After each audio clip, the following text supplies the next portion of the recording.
사도행전 읽어내려 가다가 사도행전에 2번 너 미쳤니? 이런 질문이 있습니다.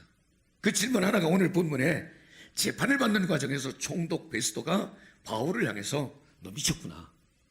너 공부 많이 했다고 그러더니 그 학문이 너를 미치게 했구나. 바울은 나는 미치지 않고 온전한 말을 하고 있다. 또 한 군데는 사도행전 12장에 보면 베드로가 감옥에 갇혔을 때 초대교회는 그를 위해서 마리아의 집에서 기도하고 있었습니다. 베드로를 위해서 기도하는 시간이었습니다. 뭐라고 기도할까요? 베드로 감옥에서 푹 썩게 해주시옵소서. 아마 그렇게 기도하지는 않았을 것입니다. 하나님 빨리 나오게 해주시옵소서. 그런데 금방 나왔어요. 기도 시작한 그 밤에 베드로가 나왔습니다. 나와서 자기를 위해서 기도하는 마리아의 집에 가서 노크를 했습니다. 마침 로데라는 여자아이가 달려나왔습니다. 나 베드로다, 문 좀 열어라. 문도 못 열고 집에 쫓아 들어가서 우리가 기도하는 베드로가 왔다고. 그랬더니 베드로가 빨리 나오기를 기도하던 사람들이 너 미쳤구나. 기도는 했지만 아무도 믿지 않고 기도만 하고 있었습니다. 이 로데도 아닙니다. 나는 미치지 않았습니다. 나 제정신입니다. 사도행전은 2군데에서 너 미쳤니? 2사람 다 나 미치지 않았습니다. 미친 사람, 정신질환을 앓고 있는 사람을 옛날에는 미친 사람이라고 했고 요즘은 조현병을 앓고 있다고 얘기를 합니다. 그런가 하면 무슨 일에 중독된 사람도 미친 사람이라고 말을 합니다. 교회에 미친 사람. 그죠? 저도 옛날에 저 교회 미쳤어 이런 소리 학교 다닐 때 들은 적도 있습니다. 아마 여러분 집에서 주일날 해야 할 일이 있거나 돈을 벌어야 하거나 중요한 일이 있는데 교회 가면 제 교회 미쳤어, 제 예수에 미쳤어, 그런 말을 들을 수 있을 것입니다. 그런데 그러다가 수요예배도 가고 금요기도회, 새벽기도회도 가고 뭐 철야기도도 하고 그러면 저거 미쳐도 단단히 미쳤구나. 아마 이런 얘기를 들으셨을 것입니다. 단단히 미친 사람. 적어도 복음 전하는 바울은 당시 유대인들, 당시 종교자들, 당시 권력 잡은 자들 눈으로 볼 때는 단단히 미친 사람이었습니다. 사도 바울 우리가 알다시피 바울은 공부도 많이 했고 하나님을 믿는 믿음도 투철했고 배경도 괜찮았고 권세도 있었고 어느 것 하나 탓할 것 없는 자랑스러운 사람이었다고 그랬습니다. 그런데 당시 종교 지도자들, 정치 권력자들의 눈에는 바울은 천하를 어지럽히는 사람, 아주 시끄러운 사람, 전염병과 같은 사람, 나사렛 이단 내 괴수와 같은 사람, 혹은 성전을 더럽히는 사람, 이런 이미지가 있었습니다. 아마 다 모아서 오늘 베스도 총독은 바울에게 너 미쳤구나, 너 공부 많이 했다고 그러더니 공부 많이 한 게 너를 미치겠구나. 그렇죠. 공부 많이 한 사람들이 약간 사차원적 사고를 하는 사람들이 좀 있긴 있습니다. 바울에게 그렇게 미쳤다고 얘기를 합니다. 나는 미치지 않았습니다. 나는 온전히 말을 하고 있습니다. 그리고 베스도 총독 옆에 있던 아그리빠 왕에게 왕이여, 당신도 나와 같이 되기를 원합니다. 그러면 왜 당시 지도자들은 바울을 미친 사람이라고 그랬습니까? 여러분, 사람들은 돈도 좀 벌어야 되고 지위도 좀 올라야 되고 권력도 좀 가져야 되고 그것을 누리고 자랑하는 기쁨도 있어야 되고 그것을 목표로 열심을 다하지 않습니까? 그런데 바울은 그런 걸 다 버렸다고 그랬어요. 그런 거 전혀 관심이 없다고 그랬습니다. 그리고 오직 예수의 이름을 믿고 예수의 이름으로 기도하고 예수를 전하고 이것에 올인하니까 그 사람들의 눈에 보일 때는, 눈으로 볼 때는 정상이 아니었습니다. 그런데 여러분, 그런 말 있죠. 미친 사람이 일 저지른다, 이런 말이 있죠. 바울은 예수님께서 공생의 기간을 사실 때 같이 따라다녔던 12 제자가 아닙니다. 바울은 예수님이 돌아가시고 장사되시고 그러다가 부활하시고 승천하시고 그리고 시간이 지난 다음에 예수를 믿은 사람입니다. 그런데 우리가 알다시피 바울은 성경, 신약 성경의 절반가량을 바울이 썼습니다. 대단한 일이죠. 기독교를, 그리스도교, 예수교, 그렇게 말하잖아요. 예수의 종교인데 이 예수의 종교를 세계화한 사람은 바울이라고 말합니다. 전 세계를 다니면서 복음을 전한 사람이 바울이기 때문에, 그러니까 12명의 제자도 아니었습니다. 소위 말하면 자칭 사도라고 그러잖아요. 누가 사도라고 불러주지도 않았는데 자칭 사도라고 말하는 바울은 전 세계의 복음화를 이끈 그야말로 큰 역사를 이룬 사람으로 흔적을 남기고 있습니다. 바울은 세상 사람들은 세상의 것에 미쳐 살았는데 바울은 오직 예수 생명, 복음의 능력, 교회가 축복되는 것을 평생 선포하며 살았습니다. 예수 믿으면 일단 비난을 받습니다. 조롱을 받습니다. 때로는 고소당합니다. 때로는 감옥에 가야 됩니다. 매맞아야 됩니다. 이런저런 불이익을 당해야만 합니다. 그런데 그런 것들을 자초했습니다. 그러니 그런 것을 최고의 가치로 여기는 사람들에게는 미친 사람이었습니다. 여러분, 세상에도 미쳐 사는 사람들이 참 많이 있습니다. 그러나 기독교 2000년 역사를 보면 예수에 미친 사람들, 여러분, 예수님이 공생애를 시작하는 그때부터 기독교는 박해를 받기 시작했죠. 로마의 국교로 선포되기까지 300여 년 동안 얼마나 많은 박해를 받았습니까? 그런데 그 박해 때에도 예수 믿어야 되고 하나님께 예배해야 되고 복음을 전해야 되고 신앙 공동체의 삶을 살아야 하니까 그들은 땅을 파고 지하로 내려갔습니다. 우리가 보통 카타콤이라고 그러죠. 카타콤의 순교자라는 이 얘기를 많이 들어보셨죠. 목숨을 내걸고 하나님을 믿었습니다. 어떻게 보면 미친 사람이었습니다. 지금도 중국에는 기독교가 많은 박해를 받고 있습니다.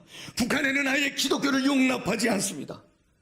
우리가 알다시피 북한에서 예수 믿으려면, 혹시 예배를 드리고 찬송을 부르고 그렇게 하려면, 제가 아는 건 아오지 탄강밖에 없으니까 아오지 탄강으로 끌려간다는 얘기도 있었습니다. 정상적인 사회활동을 할 수 없었습니다. 그러니까 예수 믿고 복음 전하는 것은 미쳤습니다. 중단해야 될지도 모릅니다. 잠깐 쉬어야 했을지도 모릅니다. 그러나 바울은 얼마나 미쳤냐면 빌립보서 2장에 보면 나는 빨리 죽어서 예수님과 영원히 살고 싶습니다. 그래, 다시 할게. 지금 말고 조금 더 살다가 천당 가서 예수님 손잡고 영원히 사시길 바랍니다. 조금 커졌네. 한 번만 더 할게. 오래오래 살다가 천당 가서 예수님 손잡고 영원히 사시기 바랍니다. 치사하기는. 여러분, 이런 바울이 억지로 믿었겠습니까? 마지못해 믿었겠습니까? 누가 설득해서 설득당했습니까? 강요해서 넘어갔습니까? 아닙니다. 아닙니다. 제가 교회 좀 나오세요. 성가대 좀 하세요. 교사 좀 하세요. 내가 얼마나 목회를 잘못했는지. 바울이 미쳤다 소리를 들을 수 있었던 것은 예수님을 만난 다음이었습니다. 예수님을 만났기 때문에 미칠 수 있었습니다. 근데 참 신기한 건 예수님 어디서 만났습니까?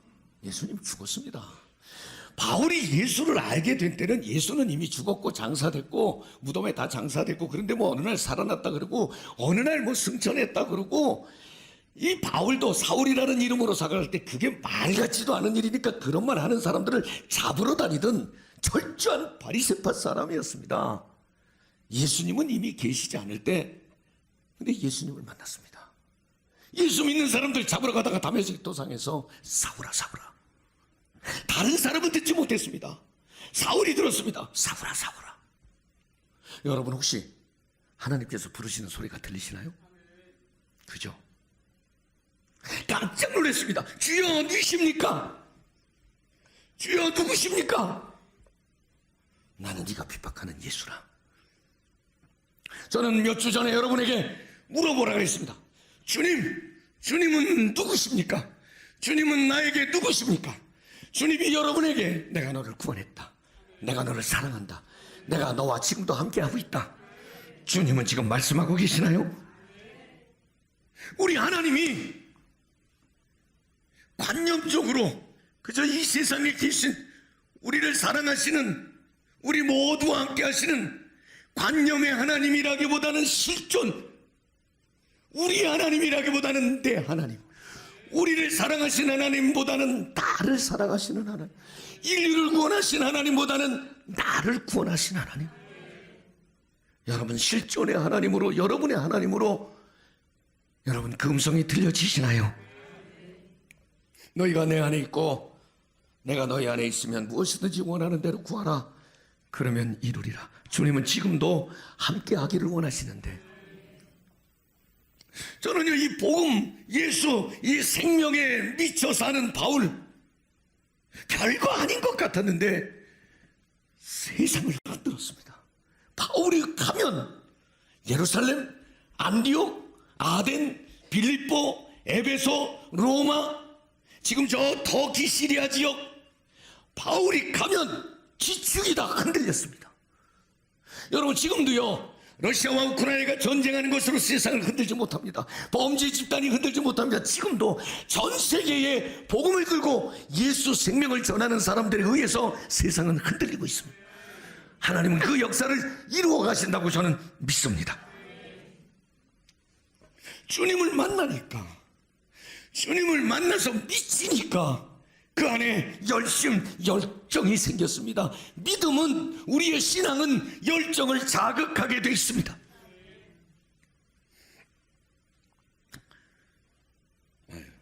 미스한테 물어보면, 송장로님 애인 있으세요?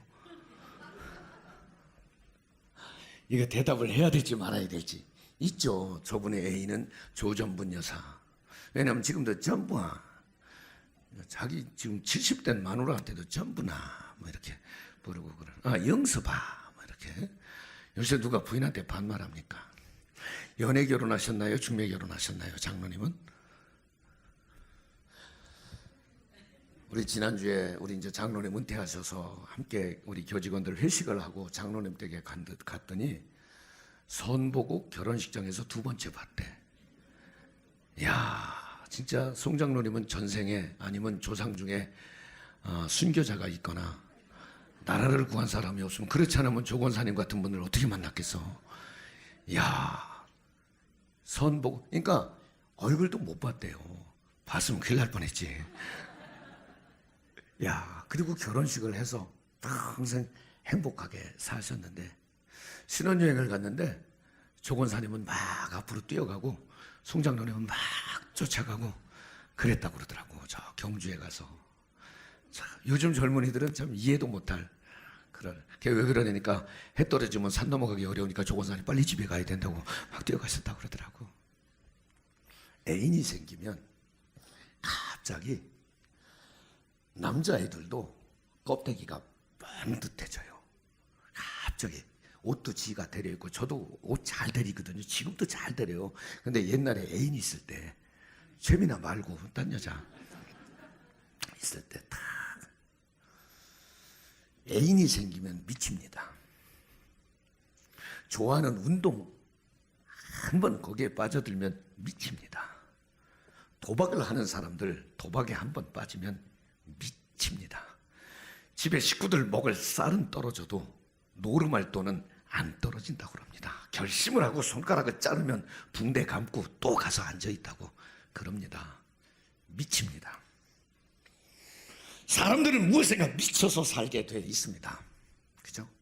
아마 많이 들었을 거예요. 10대 아이들은 공부에 미쳐 산다. 그죠? 애들이 놀아야 되는데 그냥 뭐 10시, 11시까지 학원 다니고 그냥 공부만 해. 공부에 미쳐 삽니다. 20대 대학만 가면 공부하고는 끝장입니다. 그럼 그때는 이제 여자에 미치고 남자에 미치고 연애와 사랑에 미쳐 삽니다. 그래서 홍대 앞도 가야 되고 신촌도 가야 되고 이태원도 가야 되고 가서 밤새 놀아야 됩니다. 연애와 사랑과 놀이에 미치는 세대가 20대입니다. 30대는 야망에 미친다고 합니다. 40대는 일에 미친다고 합니다. 50대는 소유에 미치고 땅 한 평이라도 더 가지려고 애를 쓰고, 60대가 되면 명예에 미치고, 70대가 되면 고독해서 미친다고 합니다. 고독해서 외로워서. 여러분, 이건 세상 사람들이 그렇게 사는 방식입니다. 우리는 다르게 미쳐야 합니다. 제가 무슨 얘기 하려고 그러는지 다 알죠? 예수에 미쳐야 합니다. 영적인 열정을 가져야 합니다. 예수가 생명이기 때문에 그렇습니다. 아멘이시죠? 요한복음 2장에 보니까 주의 전을 사모하는 열심, 하나님의 성전을 사모하는 열심, 디도서 2장에 보니까 선한 일에 대한 열심, 베드로전서 4장에 보니까 서로 사랑하기를 열심을 다해, 고린도전서에 보니까 전도하는 일에 대한 열심, 마땅히 교회와 성도들이 해야 될 열심이었습니다. 제가 요새 부흥회 다니면서 얼마나 제가 깨지고 있는지 정말 많이 깨졌습니다. 제가 지난 목요일날 새벽에 목요 특세하면서 하나님 우리 한마음교회도 필요하면 담임 목사를 바꿔주시옵소서, 내가 그렇게 기도를 했어요. 대표 기도로 그렇게 했어요. 담임 목사를 바꿔주시오. 왜냐하면 코로나 지나면서 요즘은 젊은이들은 교회 안 나온다, 청년들이 교회를 떠난다, 교육국이 안 된다, 마스크 써서 위축됐다, 이런 얘기만 난 듣고 하고 다녔거든요. 참 시대적인 감각이 있다는 듯이. 근데 제가 지난주에 인천의 청운 장로교회 가서 부흥회를 했는데 한 1000명 정도 모이는 교회였습니다. 근데 새벽에 그냥 30대 남자들이 다 애를 안고, 그 부인들은 기저귀 가방을 들고 막 교회로 새벽에 밀려들기 시작을 하는데, 손잡고 걷는 아이, 어분애이 아는 아이, 그리고 청년들, 오늘 우리 청년들이 이렇게 앞에 와서 청년들이 앞쪽에 와서 예배를 드리고, 중고등부 학생들, 중고등부 애들은 예배 시간에 막 자기들끼리 놀기도 하고 까불기도 하고 그러지만 아이들, 어른들 할 거 없이, 목요일 아침에 우리 여기 영어 성경 공부하는 목사님들 모임이 있는데, 원장이신 유정인 목사님이 딱 자기들끼리 그런 얘기, 자기 집사람이 은평복지관 거기서 일을 하는데, 거기에 인천에서 출근하는 청년 하나가 와서 자기가 지금 새벽기도 막 끝나고 출근을 했고 저녁에 부흥회를 하는데, 부흥회 가려니까 시간을 조금 일찍 퇴근하게 해달라고 각별히 막 사정을 하고 그러더래요. 그러면서 이번에 부흥 강사가 왔는데 그렇게 잘생겼다고 내 얘기를 하고 있더라고. 잘생겼고 부흥회를 얼마나 재밌게 하고 그분이 영어를 얼마나 유창하게 하는지 너무 훌륭한 분이 오셨다고. 왜 이렇게 기분 나빠하십니까? 정말 청년들이 그렇게 신앙생활을 열심히 하고 있었습니다. 지난주에 광명교회 가서 경험한 일도, 그 전주에 대전의 두란노 교회 가서 부흥회를 하면서 경험한 일도 모두 비슷했습니다. 그런데 그러고 나서 내가 나를 생각해 보니까 내 주변에 있는 사람들, 나와 지금 어울리는 사람들은 목회를 열심히 안 하는 사람들이었습니다. 새벽 기도도 안 하고 수예배도 안 하고, 그리고 목회가 안 된다고 맨날 핑계하고 변명하는 사람들만 내 주변에 가득했었습니다. 그들은 그냥 안 된대, 못한대, 어쩔 수 없대, 모두 패배지에 빠져 있었습니다. 보니까 내 주변이 나빴습니다. 나도 그 중에 하나였습니다. 정말 목회를 열심히 하는 목사님들은 지금도, 여러분 그 정은장로교회는 지난주 주보에 새신자가 1월, 2월, 3월 지금 중순이잖아요. 100명 정도의 새신자 명단이 있었습니다. 누가 교회가 부흥이 안 된다고 말합니까? 핑계하고 변명하는 사람들이 있었지만 정말 믿음으로 사는 사람들의 신앙의 행복지수나 만족지수도 높았고 교회는 여전히 부흥되고 있었습니다. 목회 못하는 사람들이 핑계하고 변명하고 있었고, 영혼구원에 대한 관심이 없는 성도들이 핑계하고 변명하고 맨 교회 와서도 부정적인 것만 보고 부정적인 말만 하고, 어떻게 은혜 받고 어떻게 간직하고 어떻게 복 받는지에 대해서는 그리 큰 관심을 갖지 못하고 있었습니다. 얼마나 회개했는지 모릅니다. 그래서 만약에 내가 이 상태로라면 한마음교회 담임 목사를 하나를 바꿔달라고, 영등포교회 조정은 목사를 보낼 게 아니고 나를 보냈어야 되는데, 내가 갔어야 되는데, 이 생각이 들을 정도로, 그렇구나, 정말 예수에 미친 사람, 복음에 미친 사람, 영혼에 대한 애정이 있는 사람의 삶의 방식은 이래서는 안 된다는 회개를 했습니다. 사랑하는 성도 여러분, 미치면 열정이 생깁니다. 미쳐보시기를 바랍니다. 그리고서 바울은 그 아그리빠 왕에게, 왕이시여 당신도 나처럼 되기를 원합니다. 당당했어. 그래, 나 미쳤어. 그런데 당신도 나처럼 미치기를 바래. 왕은 뾰족한 수 있나요? 왕은 비싼 옷 거치고 있으면 천당 가나요? 왕은 많은 사람에게 명령하면 영생을 얻나요? 아니에요. 그 사람 뾰족한 수 없어요. 그 사람도 예수 믿고 예수 이름으로 구원받아야 천국 가고 영생 얻는 거지. 그래서 바울은 당신도 나처럼 미치기를 원합니다. 나 닮기를 원합니다. 그렇게 고백하고 있는 것입니다. 여러분, 교회가 크게 부흥되고 싶은 건 목사들의 소망이기도 하고 뭐 때로는 욕심이기도 하고 그렇죠. 그거는 뭐 교회가 커야 뭐 대단한 건 아니니까. 그러나 저는 최근 들어서 마음이 아픈 건 성도들에게 영적인 그 감동, 감격, 열정, 이게 식어져 가는 것 같아서 전 사실 많이 불안해하고 있습니다. 교회요, 아멘 소리 굉장히 많이 줄어들었어요. 마스크 쓰고 나서부터 아멘 안 하는 게 상식이 됐어요. 지금도 아멘 안 하잖아요. 아멘 안 합니다. 부흥회를 가봐도 합니다. 예배를 드리면 사람들이 흥분하고 기뻐하고 즐거워하고 기대하고 하나님의 임재를 느끼고 그랬었잖아요. 아니에요. 예배 드리러 올 때나 집에 갈 때나 무겁고 힘든 표정은 그대로예요. 기도를 하면 하나님이 응답해 주실 것 같은 희망과 기대로 살았잖아요. 아니에요. 그렇지 않아요. 너무 영적으로 무기력해지고 무감각해져 있어요. 당연히 지금은 그래도 괜찮다고들 생각하고 있어요. 저는 그게 불안해요. 영적으로 죽어가고 있는 게 불안해요. 미치면 안 그런데, 미친 사람은 그렇게 살 수가 없는데 말입니다. 여러분요, 예수에 미쳤다고 하는 말을 듣는 교인도 그렇게 많지 않고 미친 교회라고 듣는 교회도 그렇게 많지 않습니다. 오늘 우리는 제가 설교 전에 예수 믿으세요, 이 찬송을 같이 불렀습니다. 예수 믿고 새롭게 되니 기쁨이 넘쳐요. 어둠 거치고 새날이 되니 행복이 넘쳐요. 이전에 없던 평안을 얻으니 찬송이 넘쳐요. 샘솟는 기쁨 전해주어요, 예수 이름으로. 아멘을 하셨는데 진심인지 다시 한번 여쭙겠습니다. 여러분, 예수 믿어서 기쁨이 있으신가요? 오늘 예수님의 이름으로 예배를 드리고 하나님께 경배를 드리며 보내는 주일이 행복하신가요? 예수 믿어서 여러분에게 평안함이 있으신가요? 결론입니다. 웨슬리는 Almost Christian is not Christian. 충청도 말로 얼추 신자는 교인 아니다, 신자 아니다. 얼추는 아니라는 거예요. 제가 이런 예를 한번 들고 설교를 마치려고 그래요. 우리나라의 명품 시장의 시장 규모는 7조 정도 된다고 그래요. 7조.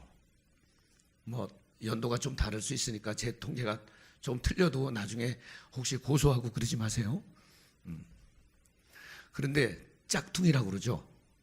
모조품 시장은 20조 정도 된다고 그래요. 진품, 명품보다 3배 정도 큰 시장이 형성이 되어 있다고 그래요. 그러니까 진짜 가방 들고 온 분들 보면 넷 중에 셋은 가짜다. 근데 그것을 알아볼 수도 있고 못 알아볼 수도 있고 얼추 진짜처럼, 진짜보다 더 진짜처럼 만들어 놓은 짝퉁도 있고 감별이 안 되는 것도 있다고 그러죠. 그럴 수 있죠. 뭐 돈 조금 주고 진짜 같은 명품 가지고 다닐 수 있다면 그것도 나쁘지 않죠. 괜찮습니다. 그런데 여러분, 신앙이 짝퉁인 건 어떻게 하죠? 믿는 것 같은데, 믿는 사람인 것 같은데 진짜가 아니면 그건 어떻게 하죠? 그건 심각한 거예요. 천국도 못 가고 영생도 못 갈 텐데 그건 심각한 거 아닙니까? 자, 묻겠습니다. 여러분, 진짜입니까? 가짜입니까? 진짜 신자는 마음을 다하고 뜻을 다하고 정성을 다해서 하나님을 사랑합니다. 그냥 대강이 아니라 마음과 뜻과 정성을 다해서 하나님을 사랑합니다. 그러면 진짜입니다. 그리고 이웃을 자신의 몸처럼 사랑합니다. 아멘이 왜 갑자기? 여러분, 가짜죠. 짝퉁이죠. 진짜 신자인 것처럼 살아왔지만 이웃은 그만두고 교인이나 좀 미워하지 말지. 그죠? 가족이나 좀 미워하지 말지. 그건 짝퉁입니다. 그건 가짜입니다. 얼추 교인은 교인 아니다. 절대로 미칠 수 없다.